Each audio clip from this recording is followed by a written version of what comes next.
Bonjour à tous, sujet du jour.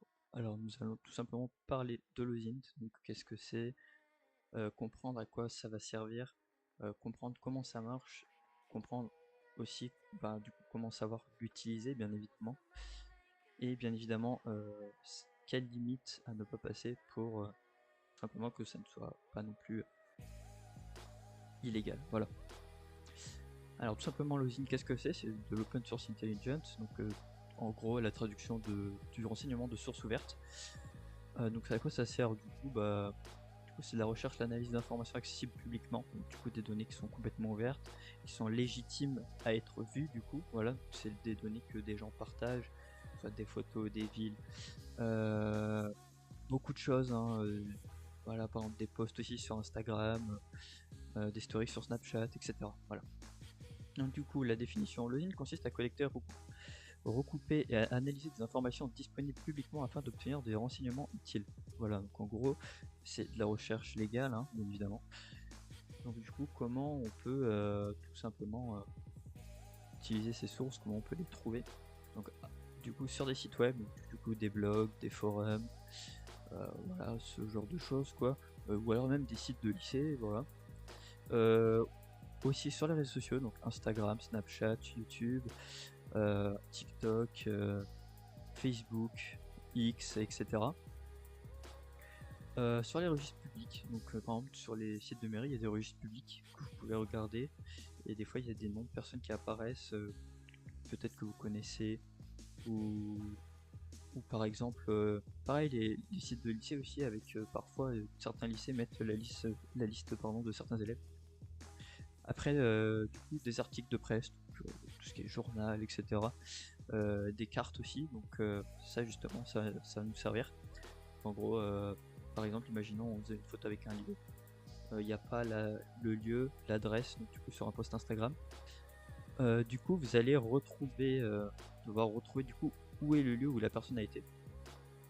Donc du coup, juste avec une capture d'écran, vous allez mettre sur par exemple Yandex, Google Images, Bing Images ou alors d'autres navigateurs, et du coup vous allez trouver le lieu, donc avec le nom exact, etc. Donc, parfois ça ne peut pas marcher parce que c'est juste vu du ciel, ou alors il faudra vraiment dans ces cas-là être un professionnel et vraiment regarder chaque précision. Voilà. Les forums, ça j'en ai déjà parlé, hein, donc, commentaires, profils, etc. Les images, donc pareil, ça j'ai déjà parlé. Du coup ça revient du coup aux cartes, forums, enfin à tout quoi. Et les métadonnées, donc les métadonnées tout simplement ce sont des données qu'il y a sur des images, voilà, postées sur internet, juste en l'ouvrant, donc avec un logiciel exprès pour de métadonnées pour ouvrir une image à partir de ces métadonnées. Après du coup vous allez avoir des fois le lieu, ou alors vraiment la localisation exacte, donc voilà. Après, donc à quoi ça sert? Du coup ça sert tout simplement à la cybersécurité, la vérification d'informations, l'enquête et la veille, du coup. Donc ça, je pense que vous comprenez un petit peu ce que c'est, hein, tout ce qui est enquête de police, ou alors sur le journalisme, ou alors par exemple même du coup le FBI ou la CIA qui sont basés aux États-Unis, tout simplement utilisent ce genre de méthode pour trouver une personne. Le journalisme, donc ça pareil, hein, parfois quand quelqu'un est recherché, on a souvent quelques informations, et parce que du coup ce sont les journalistes qui trouvent eux-mêmes les images, ou alors qui prennent justement de sources ouvertes, donc du coup de la police, ou de Interpol parfois, voilà. Recherche analyse, donc du coup tout simplement pour rechercher une personne ou l'analyser, ou alors pour rechercher un lieu, analyser, voilà. Les méthodes, donc, du coup collecter les informations, du coup image, lieu, nom, prénom, adresse mail, parfois des adresses mail qui sont aussi publiques. Parfois vous avez aussi des adresses IP publiques, ça en général il faut faire très attention parce que à partir de ça, les personnes mal intentionnées peuvent tout simplement trouver vos informations et les rendre publiques. On va parler de ça après, bien évidemment. Vérifier qu'elles sont correctes, donc si elles sont reliées à telle personne. Du coup, voilà, vous faites un petit arbre et du coup vous essayez de. En fait, vous mettez du coup la personne et après, voilà, vous essayez de trouver si c'est un lien avec cette personne. Les recouper, donc en gros, pour voir si ce sont bien des pièces du puzzle qui correspondent. Et après, ensuite, analyser les informations, du coup, la globalité pour du coup vraiment comprendre l'architecture du coup de votre arbre et de connaître le lieu ou la personne, ou par exemple même le réseau social. Alors important, l'OSINT utilise des informations publiques et doit être pratiqué de manière légale, éthique et respectueuse de la vie privée. Donc bien évidemment, pardon, vous devez tout simplement garder ces données-là pour vous et ne pas du coup les publier publiquement. Voilà. Après ça dépend, hein. Si c'est par exemple dans un cadre légal, imaginons que vous êtes journaliste ou policier ou vous travaillez par exemple à Interpol ou quoi, bien évidemment ces données-là elles seront transmises légalement dans un but légal parce que du coup bah là dans ces cas-là là c'est normal, vous avez eu une autorisation et du coup bah vous pourrez les publier du coup en toute légitimité. Voilà. Donc, du coup les, si vous les publiez sans autorisation, bah, du coup on appelle ça du doxing, je vais en parler juste après. Donc du coup en bref, le ZINT transforme des données publiques en renseignements utiles. Voilà, par exemple vous êtes policier, vous travaillez aussi, ou par exemple dans le cyber, dans la marine nationale, ou dans l'armée de terre, ou dans l'armée de l'air, ou par exemple très Interpol, ou pour le PSIG aussi, etc. Vous avez besoin tout simplement de ces données-là que vous avez trouvées par vous-même, qui sont de sources ouvertes, tout simplement pour trouver la personne, le lieu, etc. Donc là on va passer information à savoir. Donc, du coup on va faire un VS, du coup pour comprendre le ZINT vs le doxing. Donc ça le doxing je ne l'ai pas précisé, enfin, je ne l'ai pas mentionné. J'en parlais juste après. Le ZINT bien évidemment comme on sait collecte d'informations publiques, sources ouvertes, sites web, réseaux sociaux, registres, cartes, etc. Donc le but, recherche, vérification, cybersécurité, enquête légitime, respect de la vie privée, donc bien évidemment à ne pas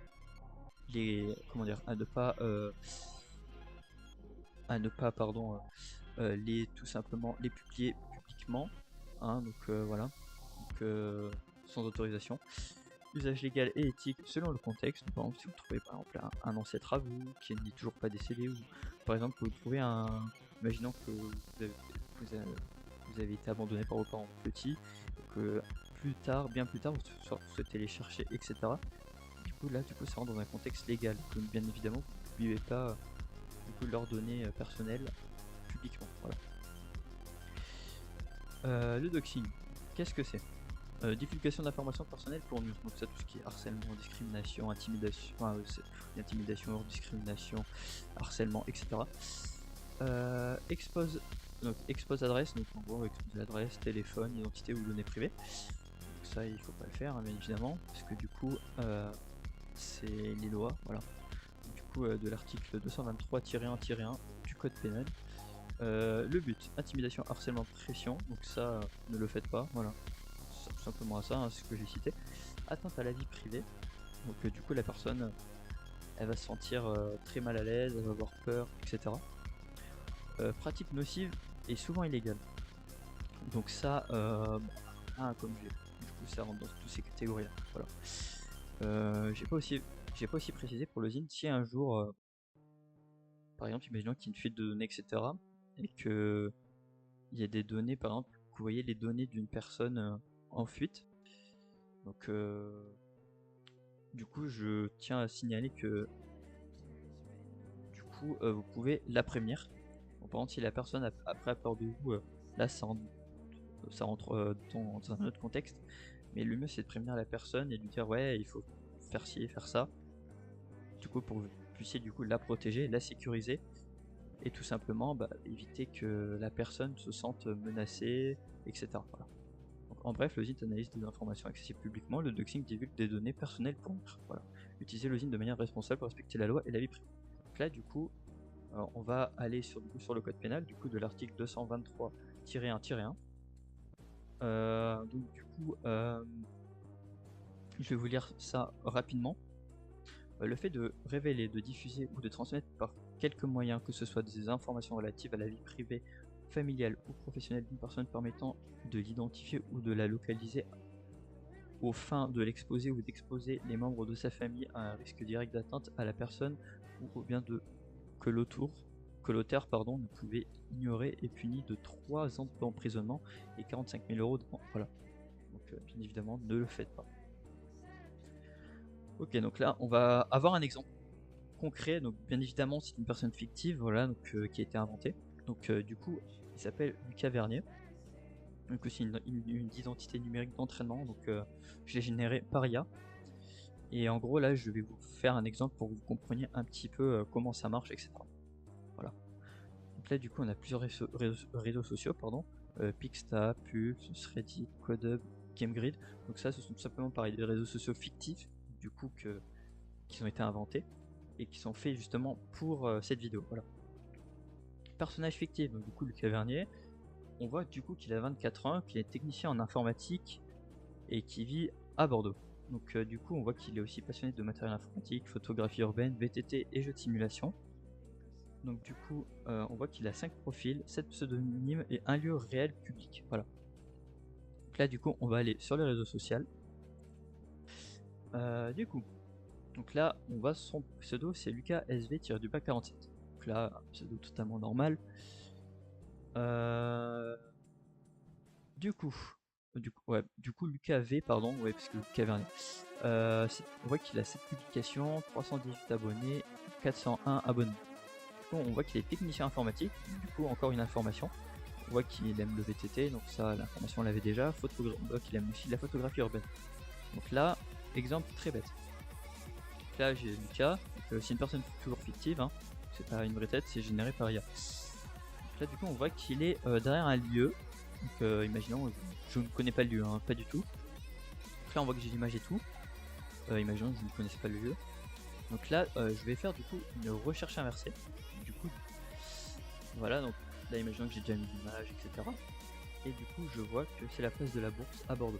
Voilà. Donc du coup bien évidemment là je sais que du coup il a fait la photo à la place de la Bourse à Bordeaux. Autre chose d'intéressante, on peut aussi voir les profils qui ont liké. Donc les personnes qui, voilà, donc du coup on peut voir qu'il a beaucoup de personnes qui ont liké, etc. Voilà, les gens qui le suivent, etc. Du coup ça pourrait aussi rentrer dans le contexte. Du coup ça donne des informations en plus, du coup de ses proches, etc. Voilà. Donc là du coup je vais en bas et là je vois du coup effectivement place de la Bourse Bordeaux, donc je vois que la photo elle est plus là. Ensuite, donc là pareil on rentre dans le contexte où il aime l'informatique. Là on voit du coup que voilà il a changé de SSD et qu'il a fait un nettoyage de son setup. Après on voit qu'il a fait une sortie en VTT. Donc voilà, du dimanche. On voit aussi qu'il aime il aime faire ses pauses café du coup sur les quais, donc les quais de Bordeaux. On voit aussi qu'il a commencé un projet de backup, donc du coup un outil en Python qu'il a créé lui-même. Voilà. Et là du coup encore une photo, du coup il a passé ses journées encore du coup à la place de la Bourse au centre-ville de Bordeaux. Voilà. Ensuite, on va voir son microblog. Donc là du coup, là c'est un petit peu plus un blog personnel. Donc là du coup on voit qu'il aime le hardware, les jeux de course, les photos et les petites réparations, donc en gros tout ce qui est informatique, etc. Donc là pareil, hein, il a aussi un autre pseudo d'ailleurs, Pixel Lucas 47 et Lucas V. Donc là pareil, il parle de son SSD qu'il a remplacé du coup. Là il dit que du coup il a fêté ses 24 ans. Voilà. Après on va. Donc là du coup lieu déclaré. Voilà, donc ça je vais préciser, information. Bordeaux, on voit qu'il a créé son compte en avril 2019, son ancien compte c'est son ancien nom visible pardon c'est Redbike47. Les horaires fréquents du coup c'est 19h 23h. Sur le forum, là on peut voir qu'il a un autre pseudo, LDTech47. Là je pense que c'est un petit peu plus pour le professionnel. Donc on voit qu'il y a réparation PC, réseau domestique et impression 3D. Et du coup on voit que du coup, nouvelle information qu'il a fait un SSD de taille 1 Teraoctet, que du coup il a fini l'installation, que ça marche très bien, et que du coup il va publier des scripts de sauvegarde, enfin des codes qu'il a créé lui-même en Python. Donc là on voit qu'il a fait une petite boucle autour de Bordeaux, donc c'est pour ça que du coup c'est de là vient les photos. Du coup là on voit encore une information. Sur GameGrid, on voit du coup qu'il utilise qu'il avait un ancien pseudo qui s'appelle le Vernier King. Voilà. Là du coup, communauté suivie, on voit qu'il suit Air Montage, donc là c'est un thread Reddit entre guillemets. VTT France, photo urbaine, pardon, Python FR, donc là pour la programmation. Là du coup on va sur une page professionnelle. Là on voit, donc là c'est un dépôt GitHub, dépôt public local backup tool, donc l'outil qu'il a créé, hardware inventory, pareil un autre outil qu'il a créé, portfolio, donc là c'est son portfolio professionnel, voilà. Projet backup du coup avec du code, etc. Là on a son prénom. On voit que sur du coup celui-là il a pareil un autre pseudo, cavernier-dev, technicien informatique, script locaux, inventaire matériel et dépannage. On voit qu'il est toujours à Bordeaux. Là on voit que les informations sont correctes. Lucas.vernier@exemple.com, donc là on nouvelle information, une adresse mail. Et du coup pareil, l'heure de l'horloge du coup plus 2 heures. Voilà. Donc là maintenant on va aller sur ce blog en informatique.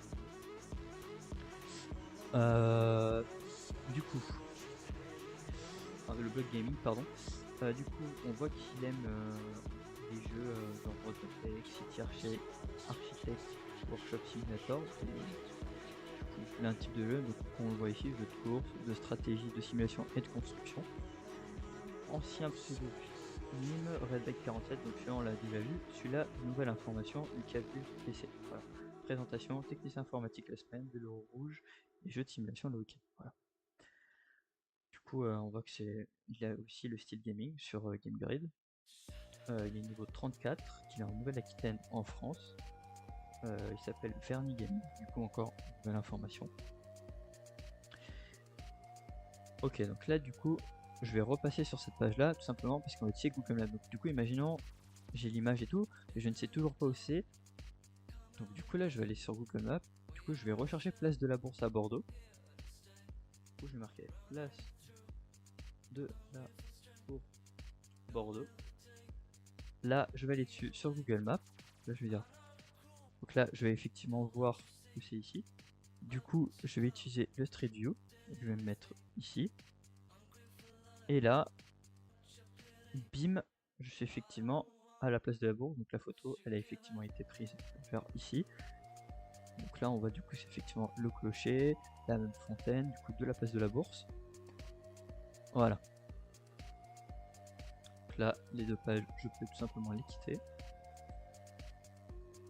Donc voilà, j'espère que cette vidéo vous aura plu. Bien évidemment, utilisez le ZIN dans un cadre légal, voilà. Donc vous êtes responsable de toute façon de vos actions, de ce que vous faites, etc. Donc après vous faites ce que vous voulez, mais utilisez-le dans un cadre légal.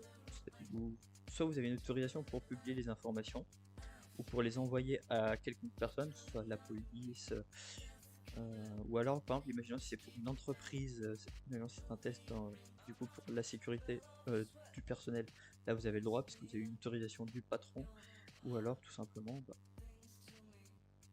si vous n'avez pas d'autorisation, ne publiez rien, n'allez pas rechercher une personne pour tout simplement être mal intentionné, l'harceler, l'intimider ou la discriminer. Voilà. Donc j'espère que cette vidéo vous aura plu. Merci d'avoir écouté. Salut tout le monde.